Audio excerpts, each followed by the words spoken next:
Hey, sorry I'm late. I had no camera. I don't know why. I suddenly got the idea 4 minutes ago that maybe if I restart my computer, the camera will come back on, and that's what happened. So, um, Larry, I would expect is not going to be with us today.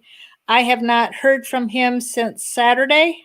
Sorry, I need to turn my phone off, the sound off. Um, I talked to him.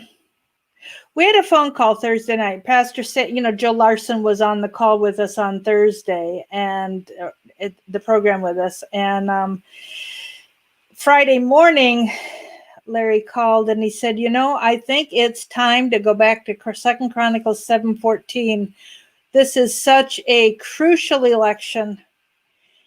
And the way things are looking, just like in 2016, if God doesn't do a miracle, we're sunk. And he realized the importance, and he said, I'm beginning to think, and this is such a direct answer to a specific prayer I've been praying for him. He said, I'm beginning to think that maybe I need to speak up a little more, because if God can forgive somebody for all that I've done, this is Larry speaking Friday morning. He said, if God can forgive me for what I've done, he said that I need to let people know that there's nothing they can do that can stop them from being forgiven by the Lord. And so he said a little bit Friday afternoon, and he was hoping this week, he kind of wanted the weekend to think about it. Joe Larson was pretty, hang on a second, I'm getting a call. Hello? Hello? Hello? Yeah. This is who? Okay, I'm on my show. Can I call you back right afterwards? Okay. Sorry, it was a local call, so I thought I needed to deal with that, and I was hoping it was Larry or his wife calling, but it wasn't Larry's number. Where was I? So I think Larry wanted some time over the weekend to ponder what he was going to do and what he would say, because he was really exploring new territory for him and what he wanted to share with everybody. Because like he said on Friday, he doesn't pray in public much. He has prayed publicly on our program. He prayed with our team right before the election in 2016. We called for a conference call to pray for the president and pray for the election. And Larry had recognized that was something we needed to do. And so he had led it. And I said, Larry, as our leader, you have to pray first. And he did. A very, very, very moving prayer. And so although he's not eager to pray publicly, and he feels, well, like he told us, he feels so unworthy of doing anything for the Lord because he has a hard time forgetting his past. Now, he wasn't a Christian until after he left the Clintons. And I don't know what the circumstances were with him coming to the Lord. I think it was the first time he had cancer and was up at the Cleveland Clinic. But somehow Pastor Ernie Sanders led him to the Lord. And so he has a very special place in his heart for Pastor Sanders for having taught him about the Lord. And also for Pastor Joe, because Pastor Joe is a very brilliant man who has written college material on biblical and historical things. Now, we will not have a show tomorrow because Larry's supposed to be on with Jason. And so we're just not doing the Tuesday show. And Joe Larson was supposed to be on with Jason and Larry tomorrow. That was the plan as of last week. I don't know what's happened since then. If possible, I will have Joe come on with us on Wednesday, but I haven't called to ask. So I didn't get a chance to watch it. Chris Green of AM TV was live just half an hour ago, and I saw the title was Trump's in Trouble. And the news that I've been hearing this morning, not to mention the fact that we're expecting them to just rake Amy Coney Barrett through the coals. They're already complaining about her being Catholic. Well, that's ridiculous because there are 3 Jews, 1 Episcopalian, and the rest of them are Catholic. So how can they be complaining about her faith when there's so many already who are Catholic? But, you know, they want Satanists. They want atheists.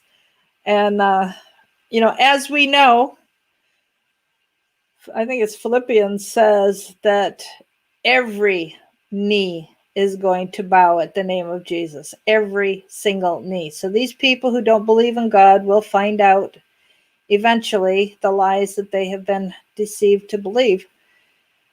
So I do want you to know that, as Larry has stated occasionally and has felt so unworthy of letting anybody know how much he loves the Lord.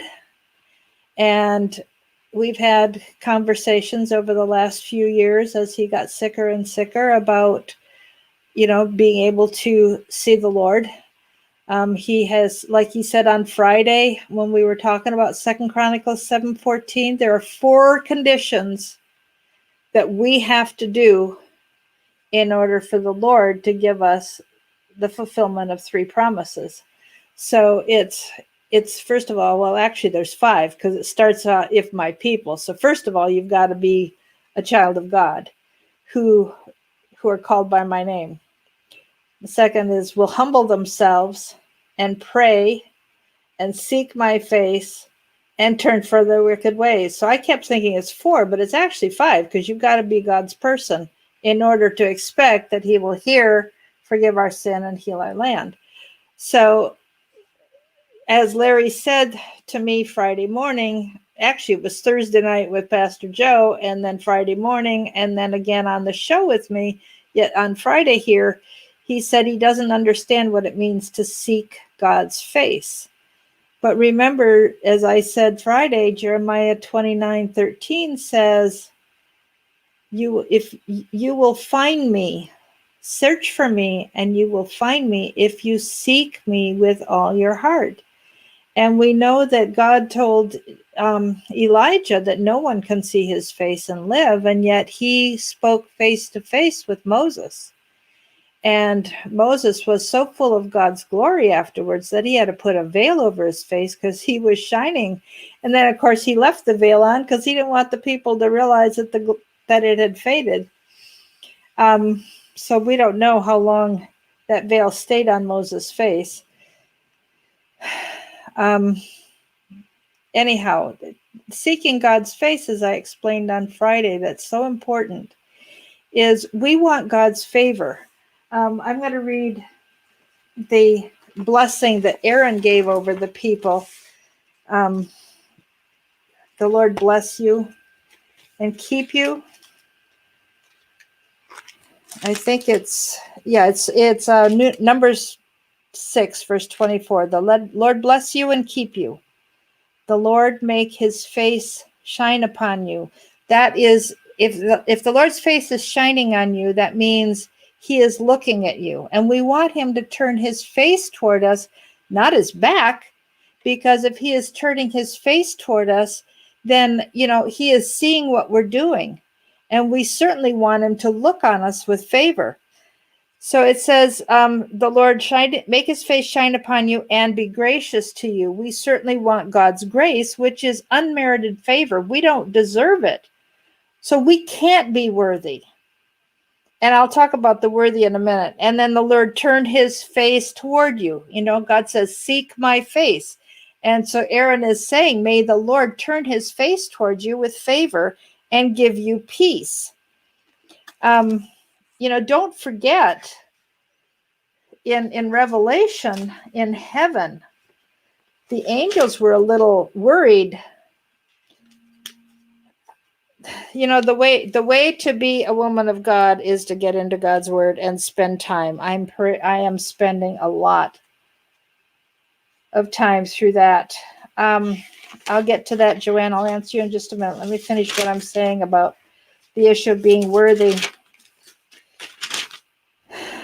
I'm looking in my concordance because I didn't realize I was going to talk about this. Revelation 5:2, and I'm just about there. So one more page. Here we go. Revelation. Then I saw in the right hand of him who sat on the throne a scroll with writing on both sides and sealed with 7 seals.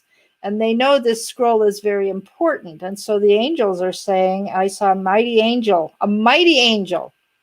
So who is that? That's one of the archangels. So would that be Michael or Gabriel? Gabriel was the highest messenger angel, and Michael is the highest warrior angel.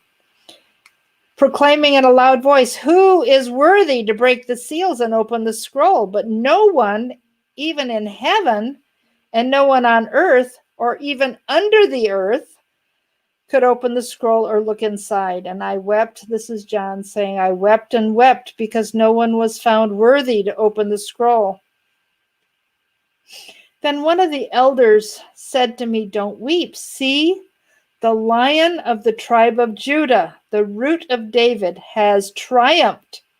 He's able to open the scroll and the 7 seals. And I saw the Lamb looking as if he had been slain, standing in the center of the throne, encircled by the 4 living creatures and the elders. Now, the 4 living creatures are described in Ezekiel.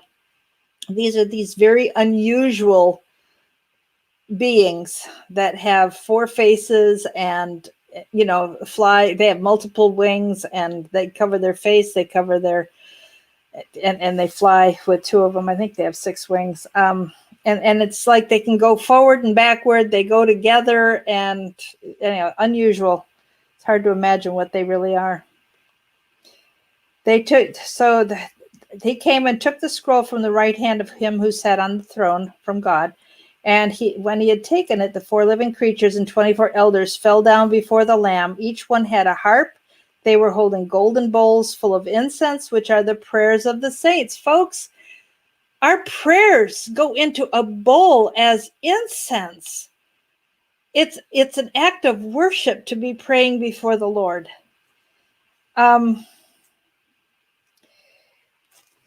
they said, you are worthy to take the scroll. They sang a new song. You are worthy to take the scroll and open its seals, because you were slain, and with your blood you purchased men for God from every tribe, every language, every people, every nation. You've made them to be a kingdom and priests to serve our God, and they will reign on the earth. So, although Larry kept saying he's not worthy, I mean, here we are in one of these events that's happening in heaven, and no one is worthy. So, as you all know, and you have said things like this to Larry, I've heard you say them on the phone, I've seen you write them in the chat. Larry says he wasn't worthy, but nobody's worthy. Only Jesus has any worth at all to be considered. So, yes, I wrote if Larry made it through the weekend, because I was really concerned about his need for money. And he told us he needed $1,000 on Friday. We raised $100 right away, and then we were able to get $1,000. Somebody donated, and so what ended up happening is I had gone Friday morning, just felt a need to go, before I heard from Larry on Friday, I felt a need to go to the bank and get $1,000 out. And then when somebody said we couldn't figure out a way to get the money to Larry except for them to mail a check to me. So I took that cash over and I handed it directly to Larry's wife. And then he called me Saturday around noon and said that he had gone to the hospital. He needed some help. And he sounded good, but he had needed help.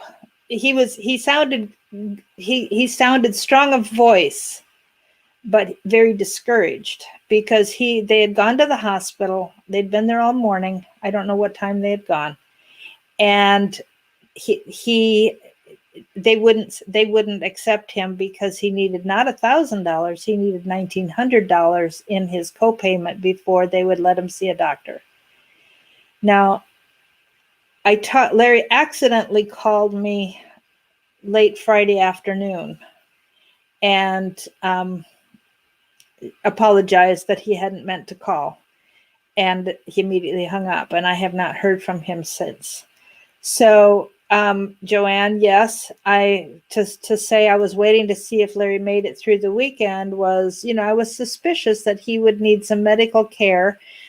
He is in a touch and go situation and has been for several years, frankly. And, like he told us that he had died and been brought back 5 times. It was interesting because he has a DNR order, but they couldn't find it. They'd lost it. And so it was dependent on his family to pull the plug or not. And if they weren't ready to pull the plug, then they had to, try and shock him back to life. Well, remember 2.5 years ago, February 26, 27, somewhere in there of 2018, I just had this gut feeling that I get sometimes. I got to reach out to Larry. I don't know what's going on. I haven't heard from him in several days, and I just need to know what's happening. And so I had texted him a question, and his wife had texted back saying, I think he's gone. Well, we assembled a group of 10 people, and we went to prayer on a conference call. And then I got a message from his daughter on Larry's phone saying, they just called Mom back. I think he's back. What had happened was they had pronounced him, and the doctors had left the room, and the nurse was unhooking everything. And he sat up, freaked her out. And so, nip and tuck, touch and go. Absolutely. Larry said that he was on a vent 7 times this year. Even a month ago, when he got sick and was gone for another week, they had to put him back on the vent because he was struggling so hard to breathe. And he said, just help me get to November 3rd, help me get to the election, because there were things there were ideas that he had and things that he was planning to do that really nobody else could do. Nobody else would be willing to do. I have no idea. I don't even have a hint. I have no clue what that might be. He has never given me any hint of the kinds of things that he has done and been able to do, intentionally, so that, I can't be held liable, or I can't have anybody can question me, because I don't know. And, it's safer that way. But as to the information about Hillary, and what he has to do, believe me, Larry knows how fragile his life is and has been. And so whatever he is able to do, whatever he should have been able to do, I am confident has been done. So we can't stress out what Larry needs to do or not need to do, because whatever he needs to do, believe me, he knows how tenuous his life situation has been. And I know that he had documents all over the country and hiding, spread out with, what do you call it? The clause that if something happens to him, this stuff is going to be released. So don't worry about that, Joanne. If something needs to be done. They've always been concerned that if he got COVID or got a cold or got sick at all, and that's why he was in the hospital for a week before, because it felt like he was coming down with a cold and it went into his chest immediately. Yes, what Larry information has is definitely for the good of the United States, that we might overturn evil. Now, we know if Biden wins, the issue isn't Biden, folks. Remember, they could run a puppet Howdy Doody. Biden is no better than Howdy Doody. He's just a puppet in the hands of the evil ones. And Christmas girl, thank you. He made a huge difference in my life. He and I got to talk about that on Friday a little bit. I mean, when I actually had a conversation with him Friday morning, which is the dead man switch. Yeah, that's what I was talking about, Julie. Thank you. I had a conversation with him that was more than just 5-10 seconds. Most of the time for 4 years, most of the time when he calls, it's just a 10-second call to give me instructions, and then I would try to make happen whatever it was he needed. So we actually talked about, I got to tell him what a difference he'd made, and he accepted that. It pleased him. Anyhow, we all are concerned about the vaccine that Bill Gates is trying to push on the world. And I don't want to say more about that because I don't want the channel taken down because of it. But I will say, make sure that you are listening to people in the know with knowledge about what's in it. People who have worked in labs with the head of the CDC. I know he has worked with Barr in the past, Christmas girl, and so I would assume, based on past relationship, that he would have an opportunity to do that. But he keeps all of that very close to the vest, and so his desire, Joanne, was that he would live to see the election because he wanted to help. He has told so much about the things that he did as a Democrat working with the Clintons, and so much of what he did here in Arkansas working with the Clintons was nothing but being run by the Dixie Mafia, okay? And he knew that the Mafia went to Washington if Bill Clinton got in the White House. And he did everything he destroyed his family's life. They destroyed their. If you read his book, 28 Years to Nowhere, you will find out what he did and what he lost in order to fight the Clintons and stop them from taking mob rule to our whole country. I agree, we need him.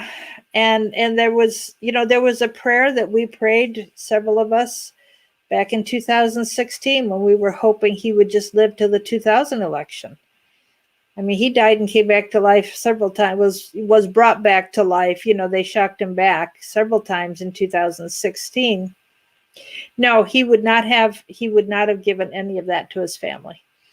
So, he didn't tell me where stuff was because he just needed, there are people he wants protected, and he didn't let anybody know other than the people that had it where it was. So, anyhow, just to go back to scripture and how important scripture is, I didn't even get to read all the way through this book, but I've been trying to read Philemon, and I keep getting interrupted for one reason or another.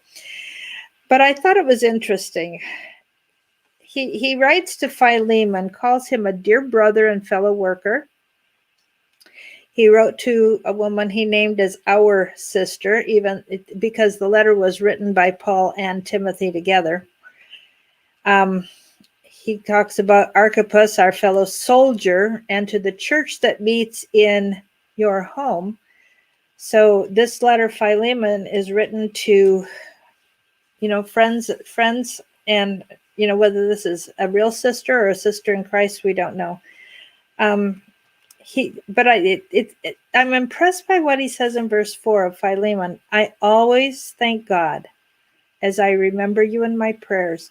So I made a list of all the different books that he wrote and how many times he said, I thank God for you because I'm praying for you.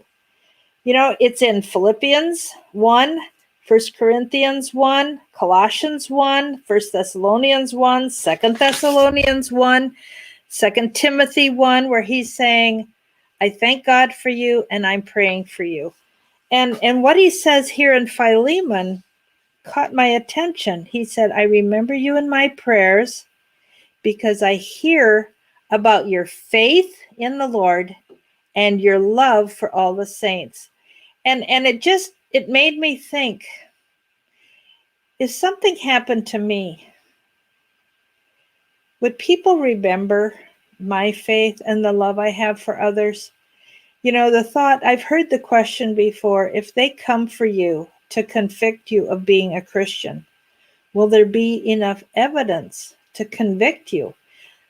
We don't want to be martyrs. I get that. We don't want to be martyrs. But on the other hand, you know, if it's a choice between martyrdom or turning away from the Lord, I'll choose martyrdom. So is there enough to convict me of being a Christian?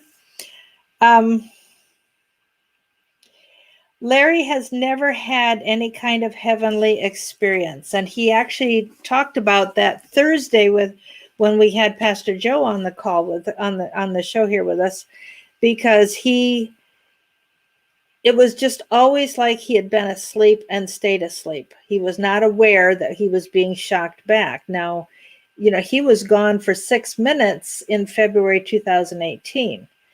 And so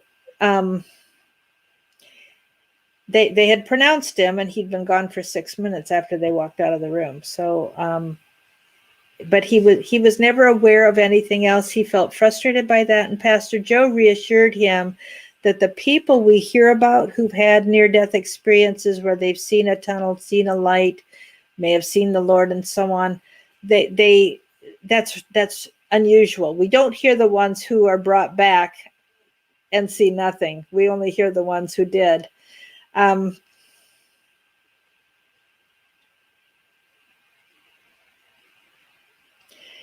Greg, thank you for your service and what you are doing. I appreciate that. And I agree that Larry has hinted that it is far worse than they are telling us. Somebody texted me or wrote something in Facebook this morning about, National Guard being positioned around. Now, I think it's the governors that have to call them in. Larry has said that, the evil is coming everywhere. I mean, I hear warnings about something being in the water. I hear, folks, we're in a fight between heaven and hell. And I'm going to say again what I've said a few times recently. In Deuteronomy 30, it says, I put before you this day life and death. Maybe it should say life or death. Blessing and cursing. Therefore, choose life that you may live. Now, remember, death is not the end of it. It's your body that dies. Your spirit lives forever. And the question is, where will you live forever? And so I think what is most important that Larry finally recognized he needed to tell everybody on Friday, he recognized that he needed to start talking about this. Nothing is more important than where you spend eternity. And yes, the evil one is in a hurry. He knows his time is limited. It talks about that in Scripture and how desperate he is going to get at the end when he knows his time is limited. So, there were people who thought the Lord might return during the fall feast this year. And while I don't know when, we don't know when he's coming back, there were enough signs that I saw that lent some credence to that being a possibility. And I was talking to somebody today who had been part of the prayer when we asked the Lord to give Larry, 4 years ago, asked the Lord to give Larry another 15 years to see us through what's ahead. And we were discussing, Satan knowing that he just has a short time. And we've got people talking about this. I don't know if you guys watched The Return on Saturday. That was Jonathan Cahn's event in DC. And then Franklin Graham also had an event at the same time. Franklin Graham's event only lasted a couple hours. Jonathan Cahn's lasted from 9 in the morning till 4 o'clock in the afternoon. 9 to 3, I don't know. Jonathan's lasted 2 or 3 hours longer than Franklin Graham's. But you had both of these groups on the mall. One was near Washington Monument, and one was Franklin Graham was down at the Lincoln Memorial. Mike Pence showed up in person at the Lincoln Memorial, and they showed a video of him at the return at the Washington Monument. You know, we are in that life and death struggle, literally. We are hovering between heaven and hell, between God. You know, what are we going to choose? Are we going to choose to follow Satan, or are we going to choose to follow God? Are we going to be strong? Is it possible that this vaccine is the mark of the beast? I don't know. But, you know, with the things that I'm hearing, you know, be paying attention. Listen to Celeste Solom, Celeste Bishop is what the name she goes by on Facebook. She's interviewed with Diamond Disc. There's only one D, Diamond Disc. But only diamond, and then the one D for the end of diamond, the beginning of disc it's diamond, and then ISC at the end. You know, she was interviewed yesterday, and I see she's got a new interview up today. And she used to be in FEMA management, and when she realized the things that they were setting in motion, she said that there was no way she was going to do it. I'm going to put up my phone number. If anybody is able to do anything donation wise, rather than use Larry's PayPal today, because if he's in the hospital, then he can't take it out, and I would be able to work out something to have cash to take over to his wife. So if something happens, if anybody's able to donate anything, let me know and call, and we'll work out a way to get money to them. Like I said on Friday, you know, somebody couldn't do PayPal. There were problems. Somebody else tried and called me today and was trying to do PayPal and couldn't. So there are ways that we can get money brought here. And, you know, like I said, Friday, knowing this check was coming, I just on faith went ahead and took the $1,000 over and handed it to his wife in cash. So, and I'm waiting now for the check to come so I can reimburse myself and put that back. But anyhow, we are in the days where Jesus said to watch for the signs, because, you know, we're to look up and know that our redemption is drawing nigh when we see these things happen. And that's, you know, Matthew 24, Luke 21 says that the things that are coming on the earth are going to be so shocking that people are going to fall over dead from fear. We can't be afraid, because remember, I've spoken about this. Revelation 21:8 talks about those who are going to land in the lake of fire, and the first thing on the list is fear. Second thing is unbelief. And then it talks about, you know, vile behavior and sexual immorality and witchcraft, and we know rebellion is as the sin of witchcraft. So if somebody's acting rebellious, that's witchcraft. Rebellion should have no part in our lives. We have to be very careful about that. But I know how stubborn Larry is.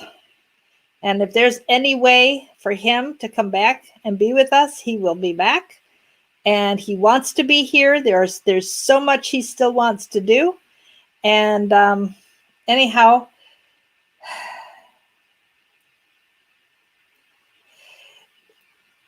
yes, if somebody wants to terrorize you, believe me, I got death threats in 2017 after I wrote 28 Years to Nowhere with Larry.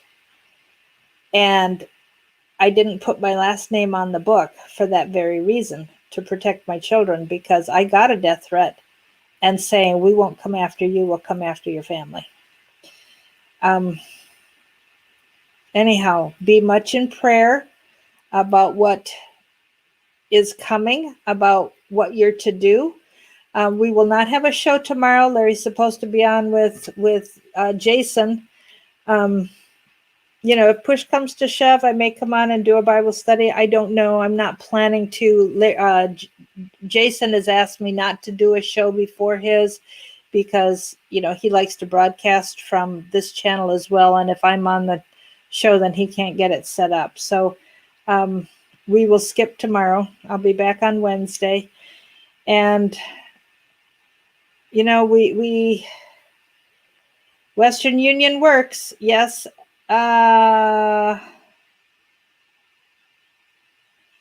Yes, Scott.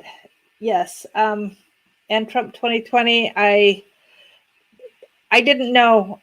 I don't know from day to day how Larry's going to be doing. So, Renee, I'll call you afterwards. We just wait from day to day to hear from Larry, and I haven't heard anything since he accidentally called me Friday afternoon and said, "Oops, I didn't mean to call you. Sorry about that," and hung up. So,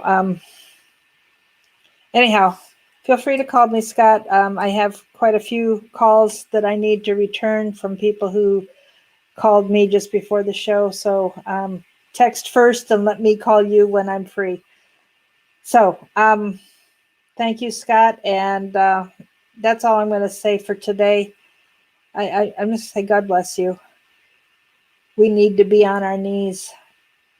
And remember, God says that if my people will turn away from their wicked ways and seek my face, then he will forgive us.